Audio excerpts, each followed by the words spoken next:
இந்த தமிழ்நாட்டுல பாத்தீங்கன்னா எத்தனையோ பிரச்சனைகள் வந்துகிட்டு தான் இருக்கு. சோ என்னதான் நம்ம மாறி மாறி எல்லாரும் ஆட்சி அமைச்சாலும் பிரச்சனைகள் எதுவும் அடங்க மாட்டேங்குது. ஏதாவது ஒரு பிரச்சனை மாச கணக்குல வந்துகிட்டே தான் இருக்குது. சோ அந்த பிரச்சனைக்கு முடிவு இருக்கா அப்படிங்கிற மாதிரி ஒரு கேள்வி வருது. சோ இது வேற யாராச்சும் கட்சி வந்தாங்கன்னா இல்ல வேற தலைவர்கள் வந்து அது மாறுமா அப்படிங்கிற மாதிரி எல்லாருமே யோசிக்கிறாங்க. சோ இந்த டைம்ல நம்ம தளபதி அண்ணா வந்து ஆட்சி இப்போ கட்சி அமைச்சு இப்போ உள்ள வராரு. சோ 2026 தேர்தலில் நிக்க போறதா சொல்லியிருக்காரு. சோ இப்பதான் அதுக்கான செயல்பாடுகள் நடந்துகிட்டு இருக்கு.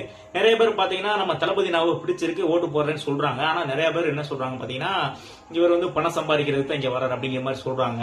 சோ அப்படின்னு நினைச்சாங்கன்னா ஒரு படத்துக்கு 250 கோடி கிட்ட வாங்குறாரு.